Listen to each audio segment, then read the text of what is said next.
Hello students, welcome to our channel. आज जो हमारी क्लास रहेगी वो बीएड, डीएड और सभी टीचिंग एग्जाम से रिलेटेड रहेगी। और आज का जो हमारा टॉपिक है वो है लेसन प्लान। जैसे कि हम सभी को पता है कि टीचिंग में अगर आपने पूरी तरह से एक सिस्टमेटिक तरीके से प्लान करके क्लास में रिप्रेजेंटेशन दी है तो आपकी टीचिंग बहुत अच्छी होगी, क्योंकि अगर टीचिंग अच्छी होगी तो लर्निंग इफेक्टिव होगी। तो आज का जो हमारा टॉपिक रहेगा वो रहेगा लेसन प्लान, और इसके साथ ही मैं आज आपको हार्वर्ड की अप्रोच के बारे में बताऊंगी। सबसे पहले हम लेसन प्लान के बारे में बात करते हैं। लेसन प्लान क्या है? आपको एक बात याद होगी, मैंने पिछली क्लास में आपको समझाया था कि टीचिंग 3 फेज में होती है, प्री टीचिंग, इंटर टीचिंग और पोस्ट टीचिंग। जब हमने प्री टीचिंग के बारे में बात की तो आपको बता देती हूँ एक बार फिर से। प्री टीचिंग में लेसन प्लान होता है कि एक टीचर क्लास में जाने से पहले जो भी अपनी तैयारी के साथ प्रेजेंटेशन को कंप्लीट करेगा, उससे पहले जो भी उसने प्लान किया वो एक प्री टीचिंग फेज में लेसन प्लान को वैल्यू देता है। तो इसका मतलब हमें सभी को पता चल गया, क्लास में जाने से पहले टीचर्स ने क्लास की एक्टिविटी को रिप्रेजेंट करने के लिए जो भी सिस्टमैटिक एक स्ट्रक्चर तैयार किया है उसे हम लेसन प्लान कहते हैं। अगर मैं इसको दोबारा से बेटा रिपीट करती हूँ तो लेसन प्लान एक इम्पोर्टेंट आउटलाइन है सभी पॉइंट्स की, जो एक लेसन से रिलेटेड टीचर के द्वारा रिप्रेजेंट की जाती है बच्चों के लिए। तो आई होप आपको समझ आ गया होगा कि अगर हम बात करें कि हमारी बेस्ट टीचिंग के लिए सबसे बेस्ट अगर जो हमारे लिए प्लान है वो होगा हमारा एक कंप्लीट लेसन प्लान। अगर आप क्लास में स्टेप बाय स्टेप पढ़ाते हो तो आपकी टीचिंग बहुत अच्छी होगी, क्योंकि इसमें क्या होगा, 2 फायदे होंगे। एक तो हमारी पूरी क्लासरूम पूरे एक लेसन प्लान के साथ साथ ऑर्गेनाइज्ड होगी। उसके साथ क्या होगा कि जब आप एक पूरी तैयारी के साथ जाते हो तो एक टीचर का जो कॉन्फिडेंस है वो एक अलग लेवल पर होता है और वो अपने लर्नर के अकॉर्डिंग बहुत ही अच्छे तरीके से अपने टॉपिक को एक्सप्लेन करता है। तो आई होप आपको समझ आ गया होगा कि लेसन प्लान एक नियोजित तरीके से सिस्टमेटिक या नियोजित कह सकते हैं हम उसे, कि किया गई पूरी तैयारी को लेसन प्लान बोला गया। अब हम इसके बारे में बात करते हैं कि जो लेसन प्लान है वो 3 ऑब्जेक्टिव के साथ है। आपको पता होना चाहिए कि जो आज का जो ये हमारा टॉपिक है लेसन प्लान, इसमें 3 ऑब्जेक्टिव होते हैं। सबसे पहला कि आपने जिस लर्नर के लिए लेसन प्लान तैयार किया है उनका मेंटल लेवल क्या है। उसके बाद सेकंड, आप इस लेसन प्लान को किस तरीके से, मतलब आपकी लैंग्वेज, आपका इंस्ट्रक्शन मटेरियल, उसको किस तरीके से रिप्रेजेंट करोगे। और थर्ड जो मोस्ट इंपॉर्टेंट होता है एक लेसन प्लान में, कि आपने जब अपने बच्चों को आपका कंटेंट्स टीच किया है तो आप उसको कैसे जानोगे कि आपके बच्चों को वो लेसन प्लान समझ आया है या नहीं। इसका मतलब थर्ड जो हमारे लिए इसका जो मेन ऑब्जेक्टिव रहेगा वो होगा इवैल्यूएशन।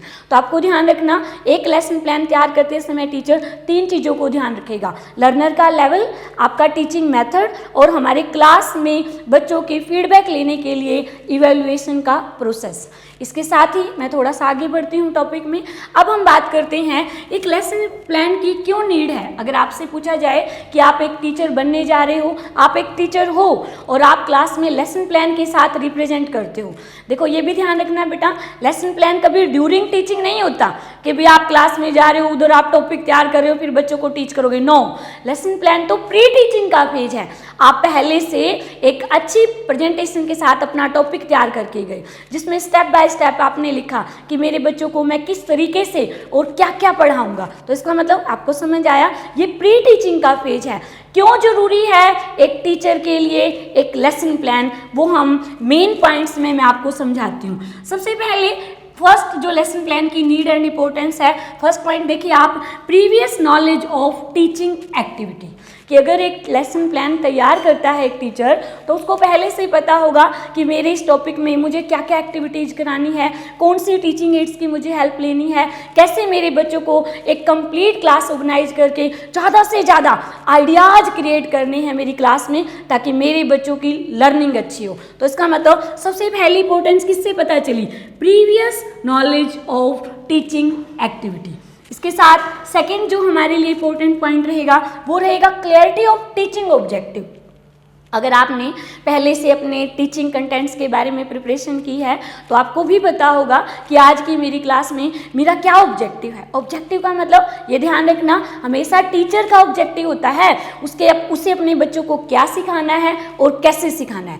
लर्नर के लिए जो जरूरी है वो है क्लास में इन्वॉल्व होना, क्लास में एक्टिव होना, लेकिन टीचर के लिए तो बहुत ज़रूरी है कि वो अपना ऑब्जेक्टिव डिफाइन करे कि भी आज की मेरी क्लास में मेरे बच्चे क्या सीखेंगे। अगर आपने लेसन प्लान बनाया होगा तो नेचुरल है आपका टीचिंग ऑब्जेक्टिव बिल्कुल क्लियर होगा।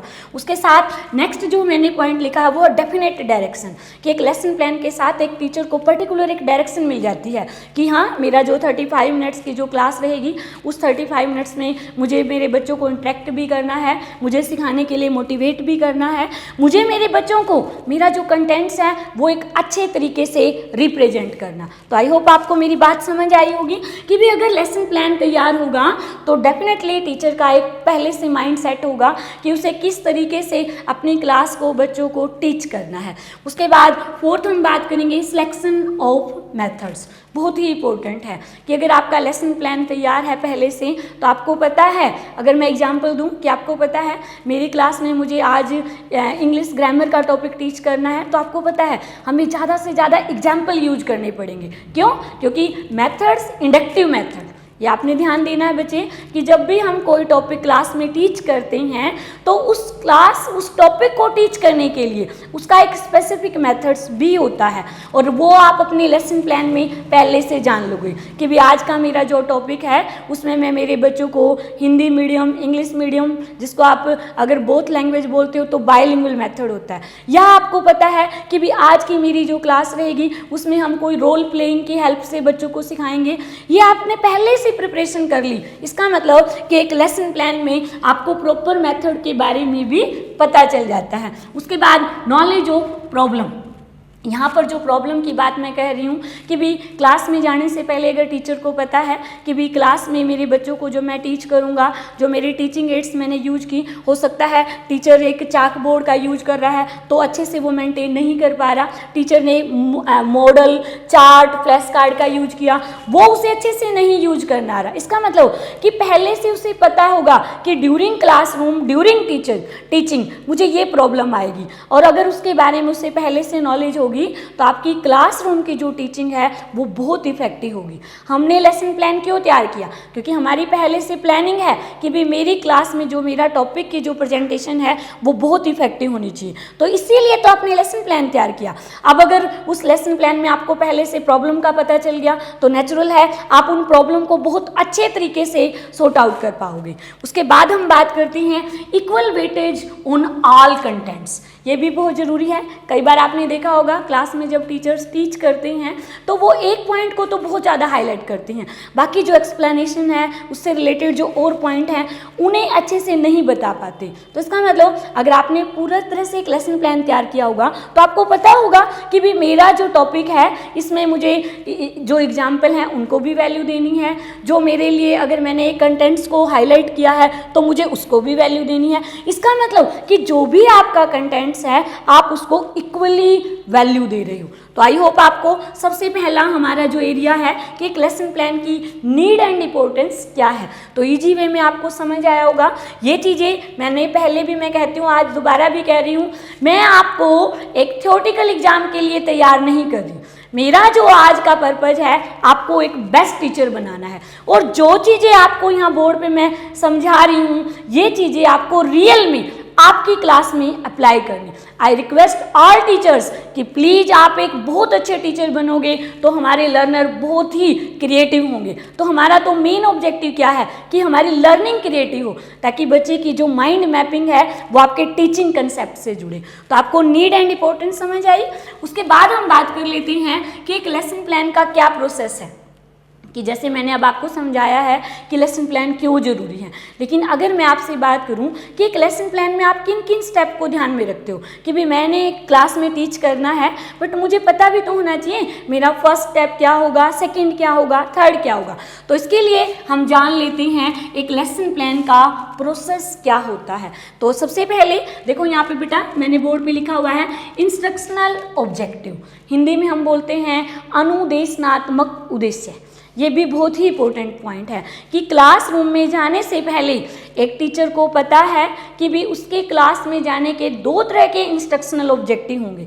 सबसे पहला जनरल ऑब्जेक्टिव कि सारे बच्चे उसकी बात को सुने, सारे बच्चे उसकी बात को देखें, समझे। इसका मतलब जो लिसनिंग, स्पीकिंग, रीडिंग, राइटिंग, जब ये चारों स्किल डेवलप होंगी ना, तो इसका मतलब वो एक टीचर के लिए एक जनरल ऑब्जेक्टिव होगा। ठीक है, ये आपको समझना है कि इंस्ट्रक्शनल ऑब्जेक्टिव 2 तरह से डिफाइन किए जाते हैं। एक तो जनरल ऑब्जेक्टिव कि भी कम से कम मेरे बच्चे मेरी बात को अच्छे से सुने और समझें। दूसरा जो ऑब्जेक्टिव है क्लास में, इंस्ट्रक्शन में, वो दूसरा होता है स्पेसिफिक कि भी एक क्लासरूम के दौरान जो कंटेंट्स मुझे टीच करना है बच्चों को उसकी स्पेसिफिक नॉलेज होनी चाहिए। तो इसका मतलब पहला प्रोसेस में पहला स्टेप क्या होगा कि आपको अपने इंस्ट्रक्शनल ऑब्जेक्टिव को अच्छी तरह से डिफाइन करना है। आपको खुद पता होना चाहिए कि भाई हाँ, मेरी क्लासरूम में जाने से पहले मैं इस टॉपिक को इतना अच्छे से तैयार करूं कि मेरे बच्चे मेरे जर्नल ऑब्जेक्टिव को भी अचीव करें और स्पेसिफिक ऑब्जेक्टिव को भी अचीव करें। सेकेंड स्टेप आपने यहाँ देखना है, सेकेंड में जो मैंने लिखा हुआ है ये है इंस्ट्रक्शनल मटेरियल कि भी क्लासरूम में जब टीचर टीच करने जाता है तो नेचुरल है इसकी सबसे ज़्यादा नीड होती है इंस्ट्रक्शनल मटेरियल, अनुदेशनात्मक सामग्री। और जैसे आपको शायद पता भी होगा ये 3 तरह से होती हैं। जैसे हम कहते हैं कि भी दृश्य जिसको हम देख सकते हैं, कुछ ऐसी टूल क्लास में यूज करते हैं जिनकी हेल्प से हम अच्छे से बच्चों को वो चीज़ सुना सकते हैं, समझा सकते हैं। और कई बार टीचिंग एड्स जो होती हैं जिसमें बच्चा देख भी रहा है, सुन भी रहा है और समझ भी रहा है। जैसे आज की हमारी क्लास है तो इसमें आप मुझे देख भी रहे हो, मेरा जो टॉपिक मैं आपको समझा रही हूँ उसे सुन भी रहे हो। इसका मतलब क्या है कि कहीं ना कहीं इंस्ट्रक्शनल जो हमारा मटेरियल है आज का वो ऑडियो भी है और वो विजुअल भी। तो यहाँ पर जो सेकंड स्टेप होता है कि एक टीचर ये बिल्कुल लेसन प्लान के टाइम ही ये फाइनल करेगा कि उसे किस तरह के टीचिंग एड्स को क्लास में यूज करना। जैसे चाक बोर्ड मैंने यूज किया आज, तो ये जनरल टीचिंग एड्स है। लेकिन अगर कोई टॉपिक से रिलेटेड आपने कोई चार्ट बनाया, कोई फ्लैश कार्ड बनाया, कोई मॉडल बनाया, तो वो आपकी स्पेसिफिक टीचिंग एड्स होगी। ये ध्यान रखना, टीचिंग एड्स या इंस्ट्रक्शनल मटेरियल। उसके बाद थर्ड जो पॉइंट है बेटा पीके टेस्टिंग, मतलब इसका अगर हम फुल फॉर्म बताएं, पी प्रीवियस, के नॉलेज और टी टेस्टिंग। कि भी एक क्लासरूम में टीचर ये भी पहले से प्लानिंग करेगा कि भी मुझे मेरे बच्चों की प्रीवियस नॉलेज की टेस्टिंग करनी। अगर आपको हम बात करें जैसे कंटेंट्स हैं, अगर आप उसको अनाउंस डायरेक्ट करोगे तो बच्चों का टेंशन नहीं होगा। लेकिन अगर आपने जो टॉपिक पढ़ाना है उससे पहले कि बच्चों को उसके बारे में कितना कुछ पता है, तो हम उसे क्या बोलते हैं, प्रीवियस नॉलेज टेस्टिंग। ये ध्यान से देख लेना बेटा, पीके टेस्टिंग मतलब प्रीवियस नॉलेज टेस्टिंग, पूर्व ज्ञान परीक्षण। उसके बाद फोर्थ जो हमारा स्टेप होगा इसमें अनाउंसमेंट ऑफ टॉपिक। अब आप देखो आपकी क्लास में आपके लेसन प्लान से कितना फ़ायदा हुआ। सबसे पहले आपका ऑब्जेक्टिव फाइनल था, आपके टीचिंग एड्स फाइनल थे, आपने बच्चों की प्रीवियस नॉलेज के बारे में डिफाइन किया। अब आप क्लास में आके अनाउंसमेंट करते हो टॉपिक की, okay student today we will discuss about this topic that topic. जो भी आपने अनाउंस करना, जो आपका पर्टिकुलर क्लास का टॉपिक है उसकी अनाउंसमेंट आप इन लेवल पर आके फिर से क्लियर करोगे। इसका मतलब ये क्या हुआ, अनाउंसमेंट ऑफ टॉपिक। उसके बाद 5 जो स्टेप है प्रेजेंटेशन। प्रेजेंटेशन में आपको भी पता होगा कि जो आपका कंटेंट्स हैं जिसे आपको क्लास में रिप्रेजेंट करना है, जिसमें प्यूपिल एक्टिविटी भी होंगी, जो आपके लर्नर हैं आप उनको प्यूपिल्स बुलाते हो, आपकी खुद की भी एक्टिविटी होंगी, means you are pupil teacher या यू आर टीचर। ठीक है, आप प्यूपिल टीचर हो या आप टीचर हो, वो एक्टिविटी भी होंगी। आपने जो पॉइंट, मेन पॉइंट हाईलाइट करने हैं क्लास में वो भी होगा। उसके साथ साथ आपका चाक बोर्ड वर्क भी होगा। इसका मतलब प्रेजेंटेशन में कंटेंट्स को जो जिस तरीके से लर्नर एक्टिविटी के साथ जो रिप्रेजेंट किया जाएगा वो होता है। उसके बाद में 6 जो पॉइंट है वो है रिकैप्चुलेशन। रिकैप्चुलेशन का मतलब क्या है, रिकैप्चुलेशन पुनरावृत्ति। मतलब मैंने आपको प्रेजेंटेशन में एक पूरा कंटेंट्स आपको टीच किया, अब आपसे मुझे लगता है क्या मेरे बच्चों को मेरा टॉपिक समझ आया, मतलब मुझे मेरे बच्चों से फीडबैक लेनी है कि भाई जो मैंने अभी आपको टीच किया आपने वो कितना समझा। अगर कोई प्रॉब्लम है, नहीं समझ आया, तो हम आपको दोबारा से समझाएंगे। इसका मतलब एक टीचर के लिए भी बहुत ज़रूरी है कि जब वो अपना प्रेजेंट कर देता है अपना कंटेंट्स, तो वो एक बार अपनी पूरी क्लास में अपने टॉपिक से रिलेटेड बच्चों से क्या लेगा, रिकैप्चुलेशन। तो आई थिंक आपको ये भी क्लियर होगा। लास्ट में मैंने लिखा होमवर्क। होमवर्क असाइनमेंट आप किसी भी वे में इसको बोल सकते हो। ये होमवर्क इसलिए लिखा गया क्योंकि जब अगर आप 8th क्लास तक एक पर्टिकुलर लेसन प्लान बनाते हो तो उसमें होमवर्क की वैल्यू होती है। 9th 10th 11th 12th अपर क्लासेज में आप असाइनमेंट भी बोल सकते हो कि भी क्लासरूम में जो भी आपने टॉपिक टीच किया है उससे रिलेटेड बच्चों को आप इन्वॉल्वमेंट लाने के लिए कुछ न कुछ असाइनमेंट या होमवर्क भी जरूर दोगे। तो आई होप आपको समझ आ गया होगा कि एक लेसन प्लान का पूरा प्रोसीजर क्या होता है। तो दोबारा से एक बार माइंड मैपिंग कर लेते हैं कि लेसन प्लान जिसमें हम एक सिस्टमेटिक तरीके से क्लास की एक्टिविटी को ऑर्गेनाइज करते हैं अच्छी तरीके से। उसके बाद आगे हमने बात की कि एक लेसन प्लान क्यों ज़रूरी है, एक टीचर के लिए, एक लर्नर के लिए और हमारे लिए ज़रूरी है कि हमें इसको एक्सप्लेन करना है। क्यों? ताकि हमारे लिए एक टीचिंग वैल्यू कंप्लीट हो। उसके बाद फिर मैंने आपको प्रोसीजर समझाया कि एक लेसन प्लान में कितने स्टेप हैं, किस तरह से उसे रिकवर किया जाएगा। अब अगर हम बात करें, अब हमने बात की है, ये आपके कॉम्पिटिटिव लेवल पर बहुत ही इंपॉर्टेंट टॉपिक होता है, इसलिए मैंने लेसन प्लान के साथ इसको ऐड किया कि भाई अब जितने भी आपके DSSB, KVS, HTET या CTET के जितने भी टीचिंग एप्टीट्यूड के आपके लेवल के एग्जाम होते हैं वहाँ पर हर्बर्ट अप्रोच बहुत ही इंपॉर्टेंट टॉपिक है। तो अब मैं आपको सबसे पहले इसके बारे में और बता देती हूँ कि हर्बर्ट ने, अगर हम बात करें कि हर्बर्ट ने लेसन प्लान को एक अपने प्रोसेस में डिफाइन किया था कि हर्बर्ट ने बताया कि एक लेसन प्लान में कौन कौन से स्टेप हैं। देखो डिफरेंस बता देती हूँ, ये जो थे बच्चे ये एक जनरल कंसेप्ट है और ये जो हैं ये स्पेसिफिक हर्बर्ट द्वारा बताए गए लेसन प्लान के स्टेप्स या प्रोसेस है। तो इसमें आपको ध्यान रखना कि आपको ये पॉइंट इसी तरीके से याद करने हैं और सबसे इंपॉर्टेंट बात इन पॉइंट की वैल्यू कि भी एक रियल क्लास में आप कैसे इन्हें यूज करोगे वो आपको पता होना चाहिए। तो सबसे पहले हर्बर्ट ने अपनी टीचिंग अप्रोच में बताया, अप्रोच मतलब उपागम, कि भाई जैसे मैं आज का टॉपिक मेरा लेसन प्लान है तो भी हर्बर्ट ने एक ओवरऑल क्लासरूम के लिए एक लेसन प्लान में कौन कौन सी कैरेक्टरिस्टिक होनी चाहिए वो उसे हर्बर्ट अप्रोच में बताई थी। तो सबसे पहले क्या है इसमें प्रिपरेशन, अगर हम हिंदी में बोले तैयारी। तैयारी का मतलब अगर मैं एक एग्जांपल दूं कि किसान अगर अपने खेत को बीज बोने से पहले तैयार नहीं करेगा तो शायद उसकी जो पैदा होने वाली फसल होगी वो इतनी अच्छी नहीं होगी। यही बात एक टीचर को चाहिए कि भी वो जो टॉपिक क्लास में पढ़ाने आ रहा है ना उससे पहले उसे उस अपने बच्चों को तैयार करना है। तैयार करने का मतलब उन्हें मोटिवेट करना है, उनका अटेंशन लेके आना है, उस टॉपिक में उनका इंटरेस्ट बढ़ाना है, ताकि अगर प्रिपरेशन और अगर बच्चों का इंटरेस्ट होगा तो आपकी क्लास जरूर सक्सेस होगी। तो सबसे पहला हर्बर्ट ने क्या कहा कि भी हमें ना क्लासरूम में एक लेसन प्लान जब हम रिप्रेजेंट करते हैं तो सबसे पहले उसमें क्या होनी चाहिए, प्रिपरेशन, तैयारी होनी चाहिए। उसके बाद सेकंड जो यहाँ पर पॉइंट है, सेकंड पॉइंट है प्रेजेंटेशन। प्रेजेंटेशन आपको अभी भी मैं बता रही थी, एक बार फिर से रिपीट कर देती हूँ कि ड्यूरिंग क्लास टीचिंग, ड्यूरिंग आप जो टीच कर रहे हो उस दौरान जो भी आपने कंटेंट्स जिस भी तरीके से प्रेजेंट किया क्लास में, जो भी आपने इंपॉर्टेंट हाईलाइट पॉइंट को एक्सप्लेन किया, उससे रिलेटेड आपने एग्जाम्पल दिए, वो सारा एरिया किस में आता है, प्रेजेंटेशन। कि भी क्लासरूम में एक टीचर्स मेथड स्किल की यूज करके जितने भी अच्छे तरीके से कंटेंट्स को एक्सप्लेन करता है, इजी बनाता है बच्चों के लिए, वो किस में आएगा, प्रेजेंटेशन। थर्ड यहाँ पे देखो एसोसिएशन। एसोसिएशन का मतलब होता है किसी चीज़ को साथ लेकर चलना, एसोसिएशन। मान लो आपने एक टॉपिक क्लास में रिप्रेजेंट कर दिया, प्रेजेंटेशन अच्छी होगी, अब आपको आपके बच्चों की नॉलेज चेक करनी है कि भाई क्या जो आपने समझाया था क्या वो आपके स्टूडेंट्स को समझ आया। तो इसके लिए आप क्या करोगे, जो आपने नॉलेज बच्चों को अभी दी है उस नॉलेज को बच्चों की नॉलेज के साथ क्या करोगे, एसोसिएट करोगे, तभी जाकर आपकी क्लासरूम की टीचिंग सक्सेस होगी। तो थर्ड हर्बर्ट ने क्या हमें बताया था, मेन जो कंसेप्ट था वो क्या था, एसोसिएशन। फोर्थ में क्या है, जनरलाइजेशन। अगर हम हिंदी में बोले तो सामान्यकरण।